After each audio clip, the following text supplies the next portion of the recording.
Alright guys, welcome back to Formula 1 News. The absolute chaos of this winter break continues. Helmut Marko with an explosive interview exposing everything as far as he is concerned that has happened at Red Bull over the last couple of seasons to lead them to the point where Max Verstappen did not win his 5th consecutive title in a row. Marko thinks if Horner was fired much earlier, that would have been the case this year, among many other remarkable comments, some of which seem to just not be true. But there's lots to get into today. Very much enjoy your thoughts in the comments. Hit the like button if you enjoy. Subscribe if you're new as always. It is a week ago since we had the grand finale in Abu Dhabi. Just one thing to start quickly here with. So we know Franz Hermann, right? That was Max Verstappen's alter ego when he turned up to the Nürburgring, or if it was, doing some testing initially. This is, what did he go by again? Henry Chauvelin, which is pretty funny because, of course, Chauvelin, the surname of Andrew Chauvelin, who's one of the top guys at Mercedes. But Henry Chauvelin turned up, he sat in the corner, he had his cap low, no fuss, nothing going on, and when they did the race, this Henry Chauvelin guy was 2.5, 3 seconds quicker than everyone else in the wet over a lap. And it turned out it was Kimi Antonelli. So, yeah, he did a lap time as follows. Of course, these lap times are taken with a grain of salt with various conditions. They do discuss here that it was 5 seconds quicker than Albon. Presumably, it was wetter when Albon was there in those conditions. But regardless, thought that was pretty cool to see. Another few things going on. Just a quick update. I know that Cameron's been doing some great coverage of these developments about Piastri. We talked about it yesterday, these rumours about Charles Leclerc. Could Charles Leclerc go to McLaren? Would that make sense for him? Would that make sense for McLaren? These are questions, but this whole Piastri might leave thing is definitely still up in the air at the moment, and I wouldn't say it's guaranteed that they stay until their tenure. Apparently, Piastri's contract is thought to run for at least another 3 seasons, but there is talk, as we said yesterday, Mark Webber, relationship with Red Bull. You can kind of see the logic in Piastri driving a Red Bull at some point in the next few years, but of course in the same way that Charles Leclerc or George Russell would not be very keen to go to Red Bull in the eventuality where Max was to leave, because what does that say about the future prospects of Red Bull racing? And we will discuss what those look like as well in the coming minutes. Surely Piastri would find himself in a similar boat. The other development is around the next year's regulations. We know that at the end of this year, despite having a phenomenal battle for the championship that came down to the championship decider in Abu Dhabi, we did not have an excellent season of wheel-to-wheel racing. 2022 was the best it got in this regulation era, and then it got progressively worse from there. Now, the FIA could have done something about this. They thought about it.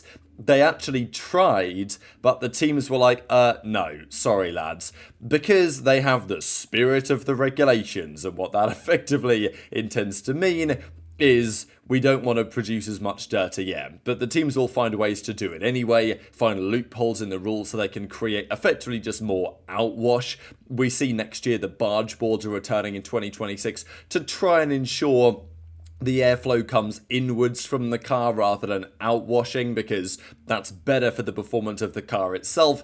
It's very bad for the car following behind.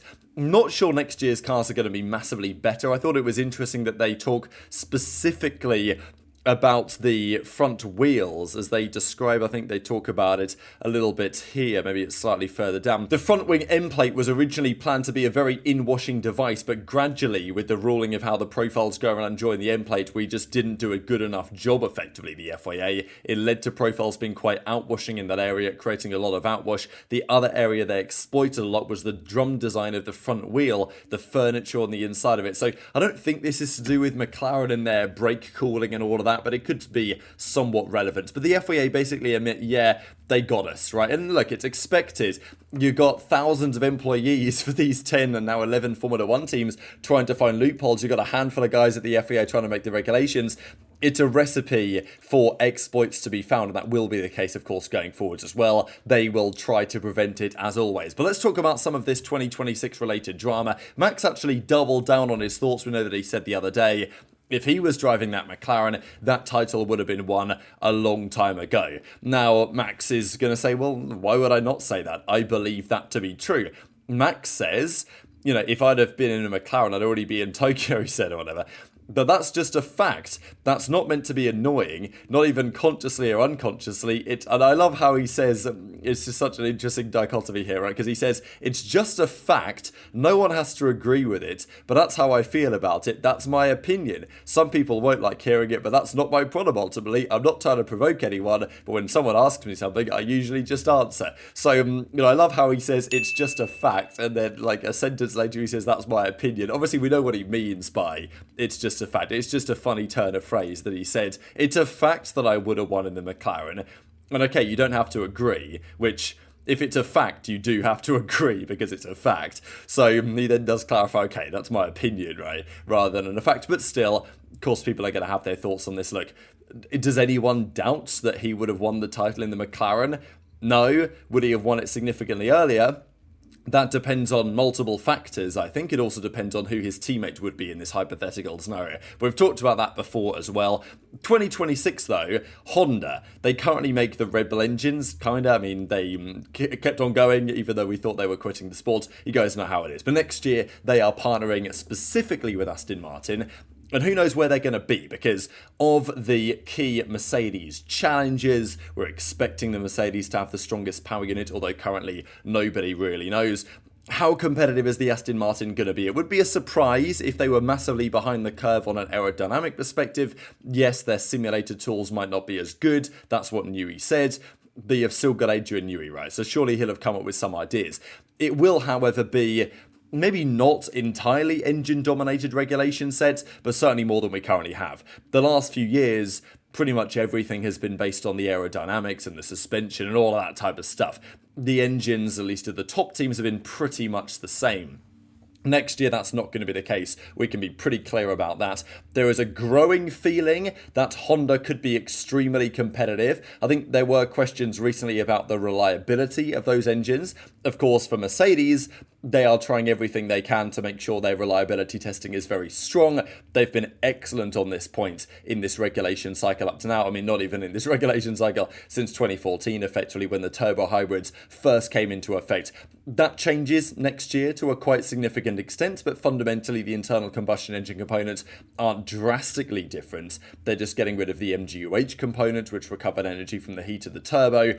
The MGUK is staying in the car. They're trying to make things slightly less complex than they were over the last few years. The MGUH didn't really seem, I think, to have too much, let's say, use cases in real life for the manufacturers. But reliability will be a key factor. Of course, if Mercedes can keep up their dominance in the reliability stakes over the last decade or so, then they will be serious favourite, of course, you'd imagine, given that the 2022 season was decided, at least in some part, by Ferrari's relatively poor reliability. It's also interesting what it means for a team like Williams, right? Because reportedly, they are at an extremely advanced stage in their car assembly. Now, Williams are a really exciting team to look for. I think Alpine to an extent as well, but I think the Williams story is just more interesting, really, because of where they were and what they became and where they are again today and the progress they've made this season. The signing of two exciting drivers over the last few years, especially Carlos Sainz with some excellent performances at the end of this most recent year, in a car that was not developed for a long time, in a car that next year will have a load more development time got into it than many of their key rivals. And they will have what could well be the best power unit. So Williams are a really exciting prospect next season, and very much looking forward to how they go early doors, because they came 5th in the Constructors' Championship this season. Next year, they could absolutely push to get higher than that, and I think it's an exciting one to keep your eyes on. But talking of exciting things to have a look at, we've got to talk about the drama today at Red Bull. So Helmut Marko has not even been fired yet, technically. He is leaving the organisation at the end of this month. Even though he had another year on his contract, they've basically sacked him. Now, I wanted to give Red Bull a bit of the benefit of the doubt in the statement that they gave, but actually Helmut Marko says it's total nonsense. So let's get into that in a second. He then goes on to say a number of other things, especially calling out Christian Horner's role in what has happened at Red Bull over the last couple of seasons. The power struggles, the civil wars, and it reaching its climax over the last 12 months or so. 18 months really at this point. So this is one of a number of comments made. If we had done that before, as in sacked Christian Horner, we would have gotten it on track faster this year and Max would have become world champion. I am firmly convinced of that. So Laurent Marquis, he definitely played down any of the idea that he had a huge part to play in the season. There was in this turnaround of the season, there was a feeling that Horner was quite willing to give up on this year. Early doors, it wasn't looking so good. Horner was pretty keen to say, all right, let's just focus on 2026 instead and hope that works out. Of course, as it turned out, his successor and the team in general, they wanted to give it more of a go, it seems, than Horner did. There was the feeling that some of the upgrades, maybe many of the upgrades, were introduced under Horner's tenure. But also it felt like McKees came in.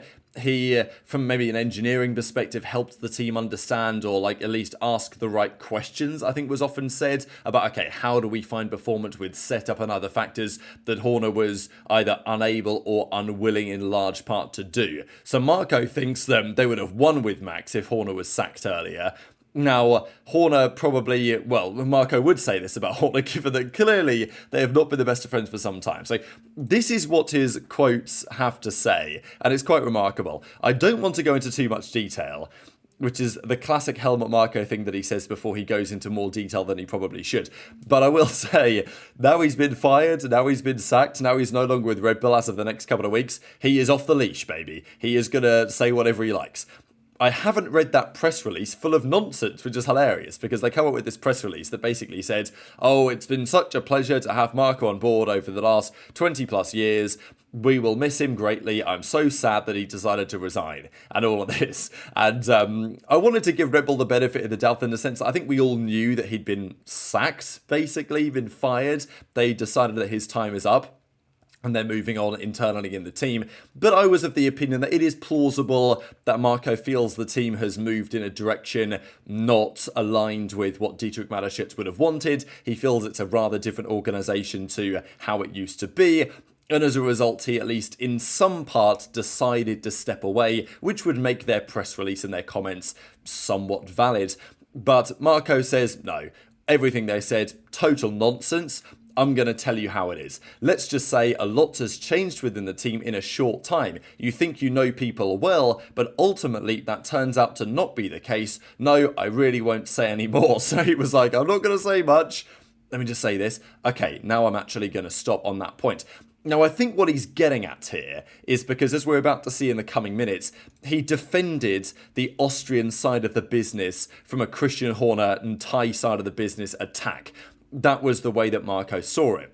So I imagine he was expecting through this process and through this civil war, Marko versus Horner, Austria versus Horner in a way, Austria versus the Thai 51% your video ownership, all that sort of stuff. I imagine Marko was expecting, having won the civil war, that he would be friends with those people, right? And those that he was on the side of would allow him to stay or allow him some power that he used to have in the team.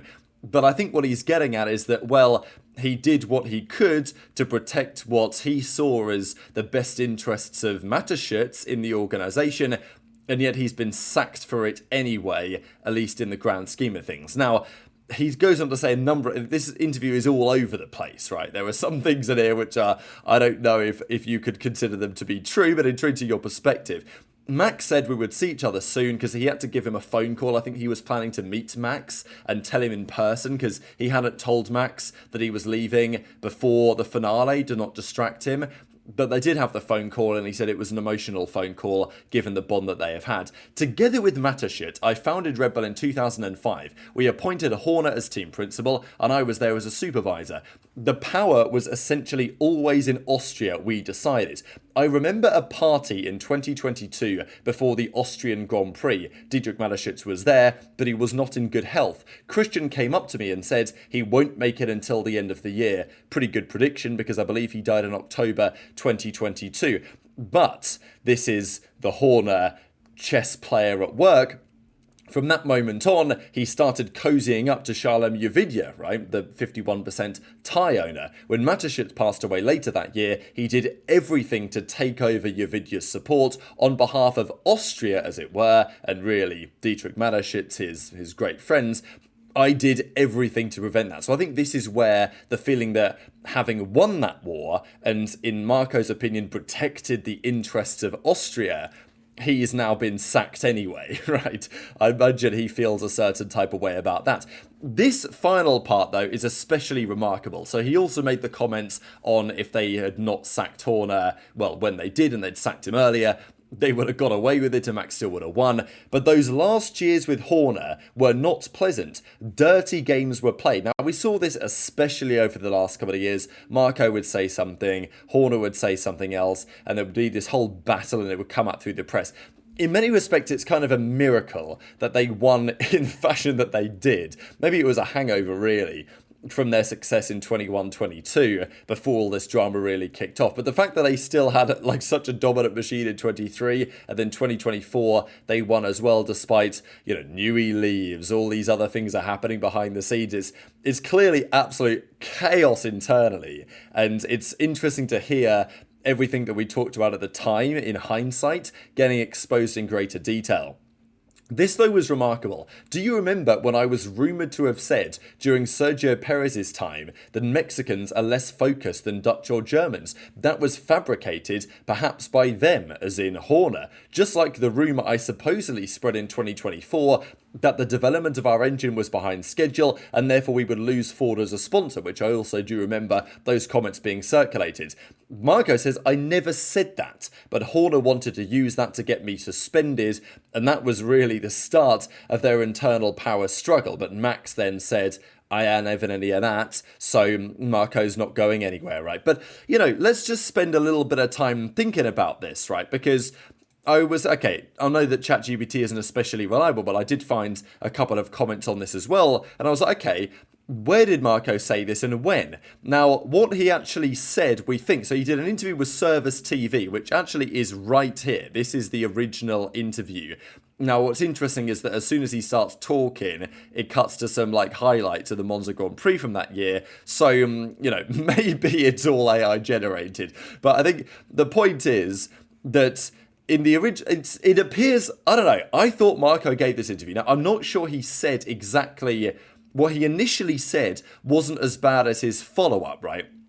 So Marko said in that interview, which was a quote that was repeated multiple times at the time, that Perez is South American and he is just not as completely focused in his head as Verstappen or Vettel.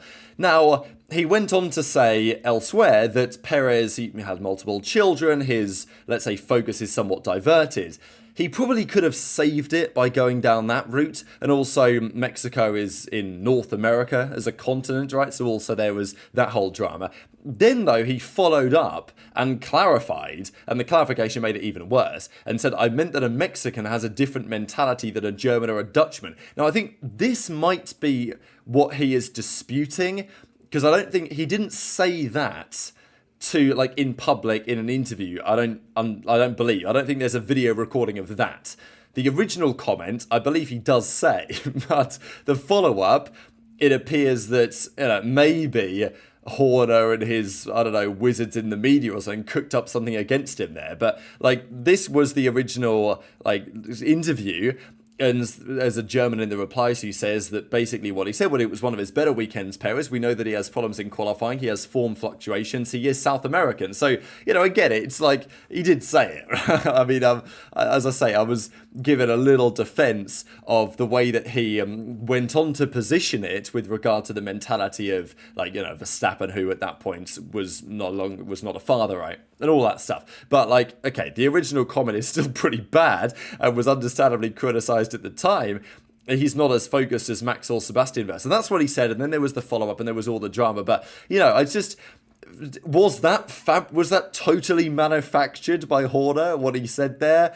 I don't know. Maybe it's old man tax to some degree. Maybe his memory is getting a little bit faulty. Whatever you think, from the bottom line, there's drama at Red Bull and it doesn't seem to be going away. Of course, Marko is set to leave the team in the near future. Horner's already left. You just have to wonder what that means, I think, for Max Verstappen over the next couple of years. So very much interested to your thoughts on all this stuff in the comment section below. I'm sure we're going to talk a fair bit about this over the next couple of days, but I just wanted to close out with a couple of thoughts on driver of the season. F1 guy Dan did a little poll on what the community have to say about this. The community think Verstappen, Russell, Norris, Leclerc, Piastri, which I think is actually about right. You can definitely debate this. I've seen Leclerc up at second. I personally think that's too high. Max is clearly first. Nobody's disputing that.